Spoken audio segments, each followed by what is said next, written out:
Welcome back to Mournful Walrus. I'm your host, Stephen Weathers. And what time is it? Oh, look! It's YouTube Happy Hour. Intro.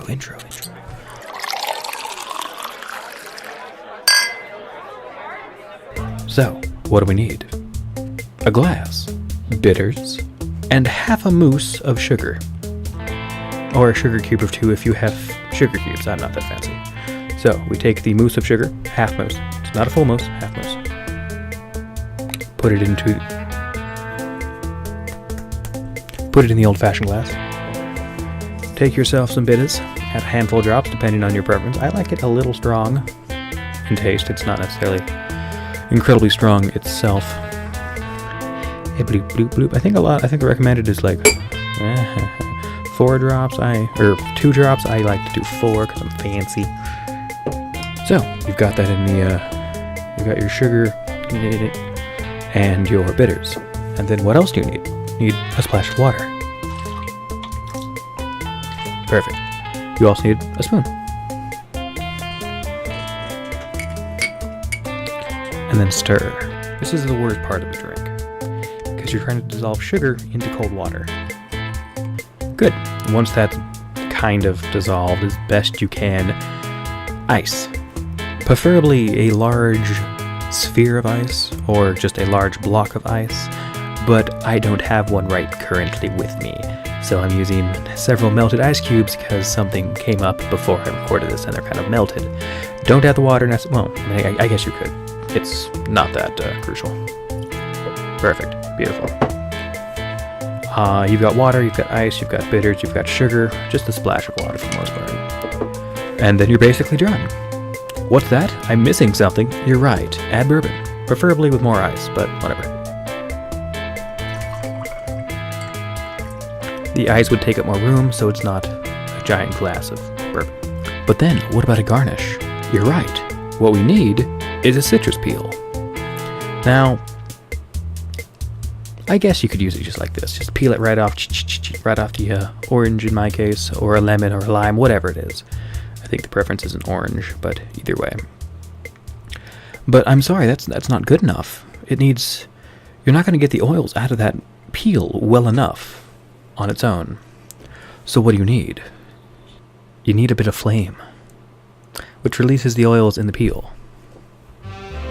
Just kind of run it over the flame a couple times. Perfect. And then just give it a twist. Release those oils. You know that trick where you like squeeze a lemon peel over an open flame and it just kind of like causes sparks? That's actually the citrus oil in the peel coming out. And what we're doing is just kind of dusting the top of the drink with the oil. It's more of a aromatic thing more than anything else. But that's beside the point. And there you go. And that's how you make an old-fashioned, roughly. I would also suggest stirring once you add everything in there. Not necessarily the orange peel, but everything else. And it would be served with, I believe, an orange garnish versus the peel shoved in there, but I didn't slice an orange. Just ignore the grill marks on that. Might have held that over it a little. And that's how you make an old-fashioned. It's quite good. And it's got a mildly interesting history. The sugar and the bitters, and a bit of the citrus too, cuts down on the sting of the bourbon quite nicely. The sugar kind of kills the burn, and the bitters just add a really enjoyable herbiness to it, I guess. So, in 1862, a book was published, and the book was Jerry Thomas's Bartender's Guide, How to Mix Drinks. And in this book was a recipe for an old-fashioned Holland gin cocktail.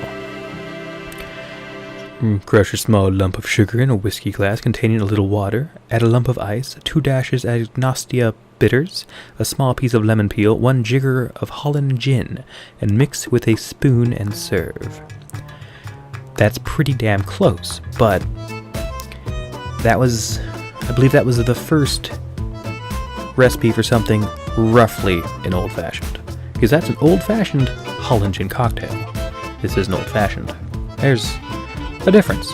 So fast forward 18 years, and in Louisville, Kentucky,